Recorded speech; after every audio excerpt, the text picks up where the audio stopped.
ఇంగ్లీష్లో చక్కని మాట ఉంది. Every great leader is great learner. గొప్ప నాయకులు అందరూ కూడా నేర్చుకునేవాళ్ళు.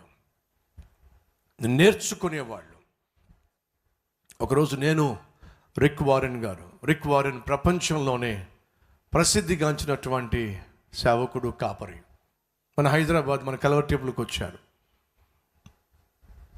సుమారు 1 వీక్ మనతో పాటు ఉన్నారు. ఇక్కడ ఉన్నప్పుడు ఓ రోజు భోంచేద్దాం అని అనుకున్నాం మేము.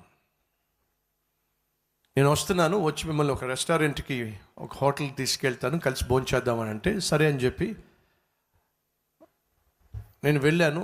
వరుణ్ హోటల్కి వెళ్ళాను, వారిని తీసుకున్నాను. ప్రక్కనే ఉన్నటువంటి హోటల్కి నడుచుకుంటూ వెళ్ళాము. మేము కూర్చున్నాం. తనతో పాటు ఒక నోట్బుక్ తీసుకొచ్చారు, ఒక పెన్ తీసుకొచ్చారు.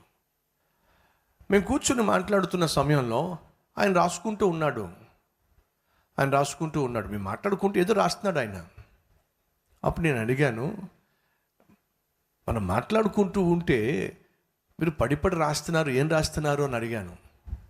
అసలు ఆ పెన్ ఎందుకు తెచ్చారు, ఆ పుస్తకం ఎందుకు తెచ్చారు, మనం మాట్లాడుకుంటాను, కాసేపు మాట్లాడుకుందాం అనుకున్నాం, ఈ పెన్ను ఈ పుస్తకం దేనికంట అని అడిగాను. అప్పుడు ఒక మాట చెప్పారు, నేర్చుకుందామని అన్నాడు.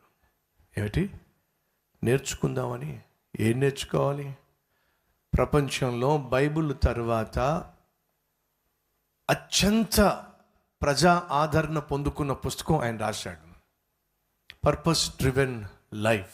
ఆ పుస్తకం బైబిల్ తర్వాత అత్యధికంగా ప్రింట్ అయిన పుస్తకం రాశాడు. 100 కోట్ల రూపాయలు, 1000 కోట్ల రూపాయలు ఆ పుస్తకం ఆయన తీసుకొచ్చింది. సహోదరులు, అతను ఆ రోజు అన్నమాట ఏంటి తెలుసా?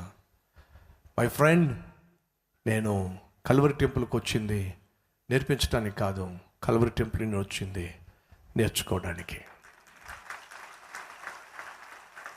నేను మాట్లాడుతున్నా ఆయన రాసుకుంటున్నాడండి. ఆశ్చర్యం వేసింది. మీరు ఇంకా గొప్పవాళ్ళు, మేము రాసుకోవాల్సిన అవసరం లేదండి, మీరు మాట్లాడుతుందంత మా హృదయంలోనే. అవునా? Every great leader is great learner. మర్చిపోకండి.